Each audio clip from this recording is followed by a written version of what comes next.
सब लोग कैसे हैं? स्मरण शक्ति पर वीडियो की एक श्रृंखला चल रही है। ये तब दिसना क्या इससे पहले मैंने बताया था कि लोग क्यों भूल जाते हैं, कब भूल जाते हैं, किन परिस्थितियों में भूल जाते हैं। इसके बाद मैंने सिर्फ छात्रों के लिए एक एपिसोड किया था, जिसमें बताया था कि छात्र अपनी स्मरण शक्ति कैसे बढ़ा सकते हैं, कैसे पढ़ाई को कैसे प्रैक्टिस कर सकते हैं। आज हम स्मरण शक्ति बढ़ाने के कुछ सामान्य तरीके जानेंगे। आहा करितई की हम जिन्हें फॉलो करने से लोग अक्सर भूलने से बच सकते हैं या अपनी मेमोरी को सुधार सकते हैं। उन तरीकों के बारे में थोड़ा बात करना चाहता हूँ। सबसे पहले मैं कहूँगा कि कोई भी काम करते समय फ़ोकस होना चाहिए, ये हमेशा ज़रूरी है। ये बात मैंने पहले भी कही है, जो भी काम आप कर रहे हैं, उसे बहुत ध्यान से करें। अगर आप किसी और चीज़ के बारे में सोचते हुए कोई काम करते हैं, तो जो काम आप कर रहे हैं, वह आपके दिमाग में सही से नहीं बैठता। एकदम सही एकाग्रता के साथ काम करना होगा। मान लीजिए, आप सोच रहे हैं कि आपने चाबी कहाँ रखी, आपने अपना मनी बैग कहाँ रखा या आपने कोई ज़रूरी कागज़ कहाँ रखा। आप अक्सर इन्हें भूल जाते हैं, इन्हें ढूँढ नहीं पा रहे हैं या याद नहीं कर पा रहे हैं या समय पर नहीं मिल रहा है। इसका कारण क्या है? इसका कारण ये होता है कि उस समय आप अन्यमनस्क थे या आपकी एकाग्रता में समग्र रूप से बाधा आ रही है। हो सकता है आप किसी मानसिक समस्या से जूझ रहे हैं या किसी बात को लेकर दबाव में हैं। इस समस्या से छुटकारा पाने के लिए आपको जो करना है, वह भले ही थोड़ा हास्यास्पद लगे, लेकिन आपको खुद से कहना होगा, मैं अभी चाबी अलमारी के ऊपर रख रहा हूँ। मैं अभी मनी बैग अपनी अलमारी की दराज में रख रहा हूँ। मनी बैग बिस्तर की चादर के नीचे रख रहा हूँ। ये बात आपको हर बार काम करते समय खुद से कहनी है। हाँ, भले ही मन कहें, लेकिन अगर थोड़ा ज़ोर से कहेंगे तो और भी अच्छा है, क्योंकि जब कान से सुनते हैं, तो याददाश्त बेहतर रहती है। खुद चित्तालेगी, ये एक तरीका हुआ। दूसरा तरीका ये है कि अगर अचानक आपके दिमाग में कोई आइडिया या ख्याल आता है कि ओह! ये काम भी करना है। मान लीजिए आप शावर ले रहे हैं, नहा रहे हैं और तभी याद आता है कि ये करना है, लेकिन बाद में आप भूल जाते हैं। जब भी आपको याद आए, उसी समय थोड़ा ज़ोर से बोलें कि मुझे ये करना है। मैं इसे अमुक जगह पर रखूँगा। ऐसा कह देने से ये बात दिमाग में रह जाती है और जैसे ही संभव हो, जब भी ये बात दिमाग में आए, तुरंत वह काम कर लेना चाहिए। इससे भूलने की आदत थोड़ी कम हो जाएगी। अच्छा, और भी कुछ तरीके हैं, जैसे जो लोग अक्सर भूल जाते हैं, उनके लिए बहुत प्रभावी तरीका है कि नोट करके रखा जाए। आप एक नोटबुक या डायरी अपने साथ रखें और आजकल के स्मार्टफ़ोनों में भी ऐसे रिमाइंडर दिए जा सकते हैं, शेड्यूल किया जा सकता है, कैलेंडर में शेड्यूल किया जा सकता है। तो ऐसे में आप अपने स्मार्टफ़ोन या डायरी में सब कुछ, किसका जन्मदिन कब है, कब मीटिंग है, किसे कब कॉल करना है, किस समय कॉल करना है, किस समय कहाँ जाना है, या जब आप बाज़ार जाते हैं और सब कुछ भूल जाते हैं, तो पहले से लिस्ट बनाकर रखना ये सब। और बहुत लोग जो करते हैं, वह ये है कि जब वे दुकान जाते हैं, तो बार-बार बोलते रहते हैं, मैं अंडा खरीदूँगा, मैदा खरीदूँगा, मैं आलू खरीदूँगा, अंडा खरीदूँगा, मैदा खरीदूँगा, आलू खरीदूँगा। ऐसे-ऐसे बोलते-बोलते मन ही मन दोहराते-दोहराते जा सकते हैं। अब अगर आप बहुत ज़ोर से बोलेंगे तो लोग सोच सकते हैं कि इसको क्या समस्या है, ये ऐसे क्यों बोल रहा है, तो उतना ज़रूरी नहीं है। जितना आपको लगता है कि जिस तरह से बोलने से आपके लिए याद रखना आसान होगा, वही तरीका अपनाएँ और वह काम करें। पर्याप्त नींद लेना भी बहुत ज़रूरी है। जिनकी नींद कम होती है, उनकी शक्ति भी कम हो जाती है। अगर आप नहीं सोते हैं, तो दिमाग के अंदर स्मरण शक्ति ठीक से स्टोर नहीं हो पाता, ये ठोस रूप में स्थापित नहीं होता। पर्याप्त नींद के बाद यह ध्यान में रखना चाहिए कि एक्सरसाइज़ भी बहुत ज़रूरी है, यानी आपको शारीरिक रूप से सक्रिय रहना होगा। अगर आप रोज़ निष्क्रिय होकर बैठे रहते हैं, कोई कामकाज नहीं करते, तो कई बार याददाश्त में कमी या समस्या आ सकती है। आपको थोड़ा बहुत बाज़ार से कुछ सामान लाना चाहिए, भले ही आपके घर में और लोग हों, लेकिन आपको खुद जाना चाहिए। अगर आप सक्रिय रहते हैं, तो हर तरह से अच्छा रहता है। मानसिक स्वास्थ्य भी अच्छा रहता है, शारीरिक स्वास्थ्य भी अच्छा रहता है। अच्छा, शारीरिक गतिविधि की बात कर रहा था। मानसिक रूप से भी आपको कुछ ना कुछ करते रहना चाहिए। आप अलग-अलग चीज़ें लिख सकते हैं, आप कहानियाँ लिख सकते हैं, आप अपनी रोज़मर्रा की गतिविधियाँ लिख सकते हैं और दिमाग को तरोताज़ा और सक्रिय रखने के लिए दिमाग को उत्तेजित करने वाले कुछ पज़ल्स हल कर सकते हैं या पहेलियाँ, शब्दों की गुत्थियाँ सुलझा सकते हैं। शतरंज या चेस खेलने से भी अक्सर कहा जाता है कि दिमाग सक्रिय रहता है। तर्क-वितर्क के ज़रिए बहुत कुछ सोचा और किया जा सकता है। ऐसे काम आप कर सकते हैं या लोगों से बातचीत कर सकते हैं, ये सब किया जा सकता है। अच्छा, अब थोड़ा खाने-पीने की बात करते हैं। कौन-कौन से खाद्य पदार्थ आपकी याददाश्त बढ़ा सकते हैं? सबसे पहले जो बात आती है वह यह है कि एंटीऑक्सीडेंट युक्त भोजन हमारे शरीर में लगातार कुछ विषैले पदार्थ बनते रहते हैं। अगर इन विषैले पदार्थों को शरीर से हटा दिया जाए तो हम तरोताज़ा रहते हैं और दिमाग भी अच्छा रहता है। तो ये कौन-कौन से एंटीऑक्सीडेंट युक्त खाद्य पदार्थ हैं? अलग-अलग फल, बहुत ही साधारण फलों में भी भरपूर एंटीऑक्सीडेंट्स होते हैं। अगर आपको किडनी की कोई समस्या नहीं है या और कोई डायबिटीज़ या अन्य कोई समस्या नहीं है, तो आप नियमित रूप से फल खा सकते हैं। इसमें कोई रोक-टोक नहीं है। आपको खूब सारी हरी सब्जियाँ खानी चाहिए क्योंकि हरी सब्जियों में विटामिन बी कॉम्प्लेक्स भरपूर मात्रा में होता है, जो इंसान के दिमाग को बूस्ट करता है और याददाश्त को मजबूत बनाता है। इसलिए एंटीऑक्सीडेंट्स और फल, इन सब का सेवन थोड़ा ज़्यादा करना चाहिए। खूब पानी पीना चाहिए, दरिप्पुसत। और जो लोग नशा करते हैं, उनकी स्मरण शक्ति में समस्या आती है, इसे बंद करना होगा। धूम्रपान भी कई बार देखा गया है कि धीरे-धीरे नुकसान करता है, इसे भी कम करना चाहिए। और जो लोग शराब पीते हैं, खासकर शराब, वह दिमाग को बहुत ज़्यादा नुकसान पहुँचाती है, इसे भी कम करना चाहिए।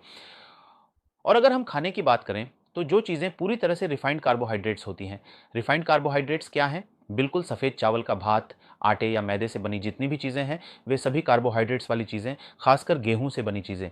जितना ज़्यादा आप इनका सेवन करेंगे, उतना ही आपके लिए नुकसानदायक है। बिस्कुट से लेकर ब्रेड, टोस्ट, इन सब का जितना ज़्यादा सेवन करेंगे, उतना ही आपके लिए बुरा है। इनका सेवन थोड़ा कम करना चाहिए। ये चीज़ें आपके आहार में रहेंगी, लेकिन सीमित मात्रा में और कम से कम, ये बहुत ज़रूरी बात है। लेकिन शरीर में विटामिन डी, अगर शरीर में इसकी कमी हो तो यह याददाश्त पर असर डालता है, यानी स्मरण शक्ति को नुकसान पहुंचा सकता है। अपना विटामिन डी लेवल ज़रूर चेक करवा सकते हैं। विटामिन डी का डिप्रेशन या अवसाद से भी गहरा संबंध है। अवसाद के रोगी भी अक्सर चीज़ें भूल जाते हैं। एंग्जाइटी या निराशा, बेचैनी के रोग में भी लोग भूलने लगते हैं। मैंने पहले भी कई बार कहा है, समय-समय पर अतिरिक्त चीनी यानी एडेड शुगर कम कर दें। हाँ, अगर आप अब कार्बोहाइड्रेट्स खाएँगे, तो लाल चावल का भात बहुत अच्छा है। कार्बोहाइड्रेट्स खाएँ, लाल आटे की रोटी बहुत अच्छी है। ब्राउन ब्रेड भी मिलती है, आप वह भी खा सकते हैं। कार्बोहाइड्रेट्स तो खाना ही है, लेकिन इन चीज़ों को खाने से अब आपकी सेहत भी अच्छी रहेगी, मन भी अच्छा रहेगा, और आपकी याददाश्त भी बेहतर रहेगी। अच्छा, अब हम कुछ और बातों पर चर्चा करना चाहते हैं, जैसे मछली का तेल। अगर खाने की बात करें तो मछली का तेल दिमाग के लिए बहुत अच्छा है। फिश ऑयल में ओमेगा 3 फैटी एसिड होता है सौंठ्य। सो आप बस मछली सौंठ्य खा लें। मछली के तेल से दिल को कोई खतरा नहीं है। खासकर हिल्सा मछली का तेल तो बहुत ही अच्छा है। अलग से ओमेगा 3 फैटी एसिड बाजार में भी मिलता है, लेकिन पैसे खर्च करके खरीदने की ज़रूरत नहीं है। आप बस मछली खरीद कर खाएँ, तो पेट भी भरेगा, मन भी अच्छा रहेगा और आपकी याददाश्त भी तेज़ या बूस्ट हो जाएगी। और मेडिटेशन या रिलैक्सेशन, ये एक शोध का नतीजा है। शोध में पाया गया है कि जो लोग मेडिटेशन या रिलैक्सेशन करते हैं, बेहतर से वह आपके दिमाग को शांत रखता है और आपकी याददाश्त को बढ़ाता है। आप इसे खुद भी यूट्यूब देखकर या जो इस क्षेत्र के मास्टर हैं, उनसे सीख सकते हैं।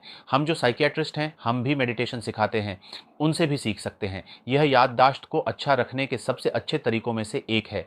हेल्दी वेट बहुत ज़रूरी चीज़ है, यानी जिनका वज़न ज़्यादा है, उन्हें भी याददाश्त की समस्या हो सकती है। हाँ, उन्हें इस पर ध्यान देना होगा। उन्हें अपना वज़न नियंत्रित रखना होगा और इससे उनकी याददाश्त में सुधार आएगा। अगर थायरॉइड हार्मोन की समस्या है, तो भी याददाश्त में दिक्कत आ सकती है। अगर किसी को यह समस्या है, तो थायरॉइड का इलाज कराना या चेक कराना चाहिए। ये निश्चित रूप से एक महत्वपूर्ण बात है। अगर डायबिटीज़ है, तो उसे भी नियंत्रित करना होगा, तभी याददाश्त अच्छी रहेगी।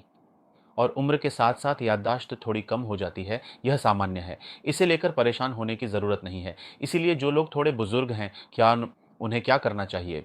सबको कहें कि थोड़ा धीरे-धीरे बोलो, आप भी धीरे-धीरे सुनें या धीरे-धीरे पढ़ें, काम भी धीरे-धीरे करें। अरे इससे आपको चीज़ें याद रहेंगी, जल्दीबाज़ी ना करें। सुनने में भी धीरे-धीरे सुनें, इससे आपको समझने में थोड़ा समय लगेगा। उम्र के साथ सब कुछ धीरे-धीरे हो जाता है। तब आप देखेंगे कि अगर आप चीज़ों को धीरे-धीरे समझें या करें, तो आपकी एकाग्रता अच्छी रहेगी। नींद के बारे में तो मैं बार-बार कहता हूँ, पर्याप्त नींद नहीं मिलेगी तो याददाश्त अच्छी नहीं रहेगी, ये मैंने पहले भी कहा है। और सबसे ज़रूरी बात, एक चीज़ है जिसे माइंडफुलनेस कहते हैं। माइंडफुलनेस आपके दिमाग को पूरी तरह सक्रिय रखता है। माइंडफुलनेस का मतलब है किसी चीज़ को बहुत गहराई से, पूरी एकाग्रता के साथ देखना या करना। जैसे कि मैं माइंड ऑफ बॉडी पार्ट्स पे भी किया जा सकता है या किसी भी चीज़ पर किया जा सकता है। भाई इसमें कोई कमी नहीं है। हाँ, जैसे मेरे हाथ के पास एक चीज़ है, मेरे पास हैंड सैनिटाइज़र की एक बोतल है, मैं इसे छू रहा हूँ, तो इस हैंड सैनिटाइज़र में क्या-क्या है? क्या आपने कभी इस तरह देखा है कि यहाँ एक मुँह है, मैं इस बोतल के मुँह की बात कर रहा हूँ, यहाँ और उसके ऊपर एक और सर्कल है, उसके ऊपर एकदम और एक सर्कल है, जिसमें एक तरह का छेद है, जहाँ से स्प्रे करने पर बाहर आता है बूतम।